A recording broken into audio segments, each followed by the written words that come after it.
পাটকাপাড়া চা বাগানে উদ্ধার 11 ফুট লম্বা রক পাইথন। স্বল্প মূল্যে কিনতে চান পুরাতন হাই কোয়ালিটির ফোন, বা বেশি দামে বিক্রয় করতে চান নিজের পুরনো মোবাইল, কিন্তু কোথায় কিভাবে তা করবেন বুঝতে পারছেন না? এবার চিন্তার ভাঁজ কপাল থেকে সরিয়ে ফেলুন। Dumdum 76/A Jaipur road Gangotri apartment mobile plaza এনেছে আপনাদের জন্য দুর্দান্ত অফার, যেখানে খুব সহজেই আপনারা পুরনো ফোন ক্রয় এবং বিক্রয় করতে পারবেন। তাই আর দেরি না করে চলে আসুন আমাদের স্টোরে। যোগাযোগ করুন 8479084750 এবং 8479084780। প্রশিক্ষণের অভাবে উদ্বেগ।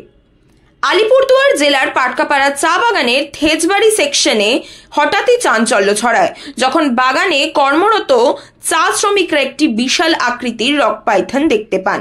আনুমানিক 11 ফুট লম্বা ওই অজগরটি দেখে স্থানীয়দের মধ্যে আতঙ্ক ছড়িয়ে পড়ে। বিষয়টি সঙ্গে সঙ্গে জানানো হয় বন দপ্তরকে। খবর পেয়ে বন দপ্তরের পক্ষ থেকে ঘটনাস্থলে পাঠানো হয় এক স্বেচ্ছাসেবক ও সর্পপ্রেমী যুবক গণেশ লোহারাকে। সাহসিকতার সঙ্গে তিনি সাপটিকে সুরক্ষিতভাবে উদ্ধার করেন এবং জানান সাপটিকে নিরাপদ স্থানে ছেড়ে দেওয়া হবে। তবে এখানেই উঠে আসে এক গুরুতর প্রশ্ন। গণেশবাবু জানান, আমাদের এই বিষয়ে কোনো প্রকার সরকারি প্রশিক্ষণ দেওয়া হয়নি, নিজের আগ্রহ থেকেই আমরা এই কাজ করি। দাদা, আপনার নামটা? গণেশ লোহার। আচ্ছা, আপনারা যে সাপটা ধরেন সে মানে আপনাদের কি ফরেস্ট ডিপার্টমেন্ট থেকে অথরাইজ করা আছে? আপনাদের কি ট্রেনিং হয়েছে পারপাজে? আচ্ছা, মানে ট্রেনিংটা হালকা, মানে যেটা আপনাদের ইয়ে করার সেটা করা আছে। তো আপনি এখন সাপটা নিয়ে কি করবেন? এই যে যেটাকে এই বস্তার মধ্যে ভরা হয়েছে, ফরেস্ট ডিপার্টমেন্টকে দিয়ে দেবেন। ওরা ওটাকে জঙ্গলে কোনো মানে ভালো জায়গায় ছেড়ে দেবে, তাই তো?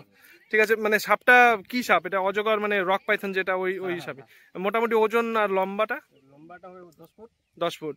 আর ওজন মিনিমাম কিরকম হবে? 5-6 কেজি। ঠিক আছে দাদা, ধন্যবাদ, থ্যাংক ইউ।